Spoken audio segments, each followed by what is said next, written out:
Драги мои пријатели и пријателки, здраво и добре дојдовте во уште едно издание на Слушај вамо.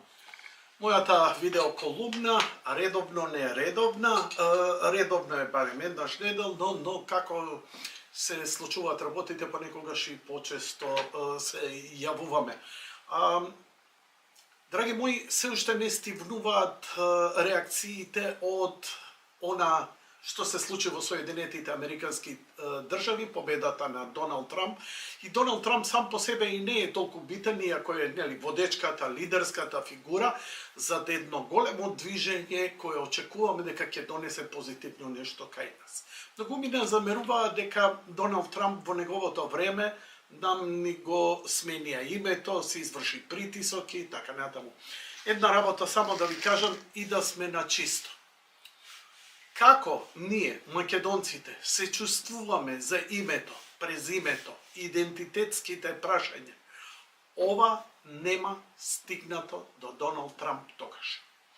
До него стигнале СДСМ, цивили, Сорос, невладини организации, амбасадори, странски, фактички, практички, секакви, кои ги убедувале дека е ова мир на Балканот, дека е решен проблемот и едноставно како што го брифирале, како што му предочиле, он така носи заклучок, па окей, супер, ако се договорили, ако е мир, тоа е супер. И толку може он со својот капацитет како председател кој решава горливи проблеми дома и во светот, да изреагира. Ние реално како народ, како нација, како политичари не успеавме да пренесеме приказната колку е погубно промената на името за нашето обстоење. Ги сецкам зборовите затоа што можам течно да зборам и да изнатрескам 300 зборови во една минута, но сакам да дадам да потенцирам, затоа што не е тоа туку наивно. Знаеш, седнале 3-4 патриоти пред гранапче, цуцаат и они вака требало, онака требало. Искрено да ви кажам, знаете ли дека ако некој има нешто представа за нас колку толку, тој е кинескиот председател, само благодарејќи на председателот Иванов кој успеа со него приватно да разговара повеќе часови надвор од протоколот и да му каже на некои работи, но тоа е недоволно. Колку одлучуваше и колку има вложено во невладини организации, во институции, во партии и Кина за да може нешто да помогне. Едва и преживеавме и добро е што е така. Ке имаме шанса за борба за името да го вратиме, за идентитетските прашања, тоа е натаму, но сега не очекува економското. Потопот кој ни го направија наназад едноставно е многу пострашен од што можеше да се замисли. Она што охрабрува и радува е она што го повторувам постојано. До сега е без преседан. Ја не знам наназад 7 години ден да се работело без да се краде, без да се лаже, без да се манипулира, без да има криминал. Погледнете, еве сега да не бадам слика, Коце Трајановски, по мене, слушајте ме добро. Коментирајте ме, хејтајте ме, ширете, извадете го. Коце Трајановски треба да биде на македонска банкнота ставен. Зошто? Се сеќавате на банкнотата со работникот, со тие наочарите, кафеавата, илјадарка, 10 динарка од времето на Југославија, каде што, беше познат тој, дали се викаше Алија Сиротановиќ или како, него ни гуглав да претходно нешто да направам драматичен акцент во цело во ова, но Коце заслужува. Коце станува 4 сабајле, додека ни дизелот уште не се загрева во машините, он е веќе во чизми, спакуван, наместен, он живее за тоа, он е среќен, он е како да ви кажам, ако го споредам, Коце, немој да ми замериш, ама ја го гледам како Не, ај подобро да не кажам затоа што ќе се искриволачи. On е среќен што го прави ова. Он е исполнет, он го сака ова, он го знае ова, он е посветен, он не знае да манипулира во ова. И сега гледате каков позитивен пример е. Се отвараат патишта, овие гледаат дека со ова, со коце ќе може да се заврши Кичево Охрид, Гостивар Кичево, да се довршат уште мал милион автопатишта, патишта да се доизградат и веќе се изградија. За криминалот на Јадранска, Ибарска или како сакате до Косовска граница, тоа е страшно. Мислам, ова ниво криминални филмови го немало, како се препродавале нивите, да ги купуваат функционери, а тие функционери знаеки дека ќе се... И затоа не се правеше патот, затоа што беше тоа процес да се чека, да се набие цена, за да се лапа, да се заработи. И човече, сега овие одеднаш ми стана, бившава власт, сега опозиција, стана екологисти, а у Скопје било загадено. Жити се! Што збориш? Не сум чул! Загадено. О, сега ќе искинам кошулата и сега има да се депилира пред камери. Муа! Леле, со какви си имаме работа. Леле, мајко, не ми се верува.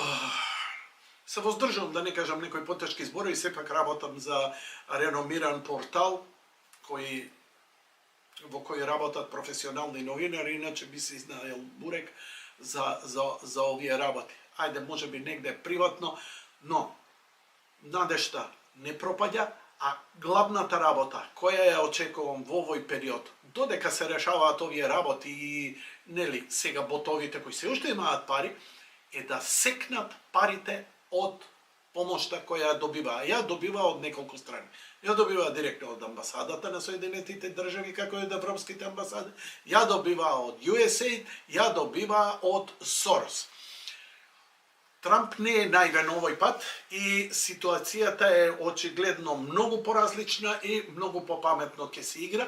Он создава еден така наречен систем од кој ќе почне однатре, он не може земја по земја, а овој амбасадор не чини. Јанко, овој амбасадор чини не, добро ќе го смениме. Нонсенсе. Мислам, пазарски муавет.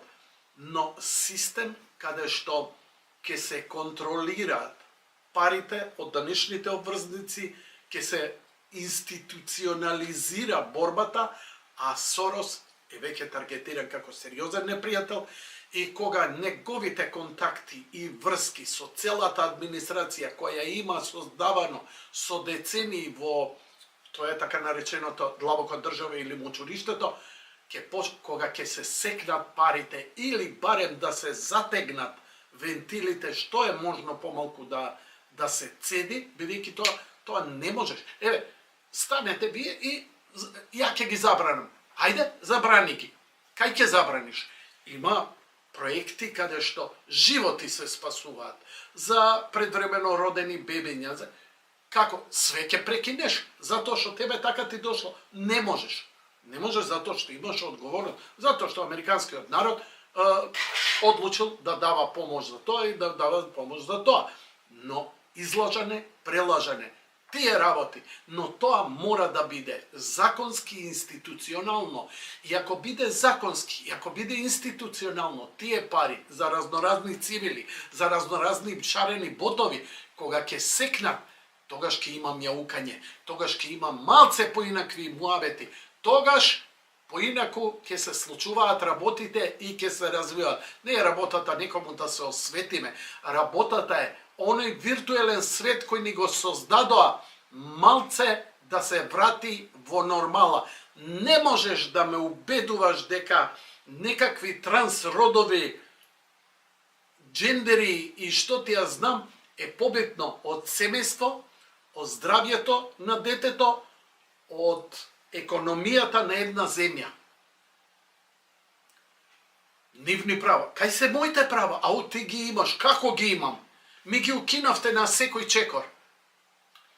бидејќи укинувањето на правата на оние што се мајоритет, што се религиозни семејни луѓе, работливи луѓе, кои немаат време да се зафракаваат и мајтапат и да протестираат и да хистеришат пред камери, тие нивните права ние треба да ги одбраниме.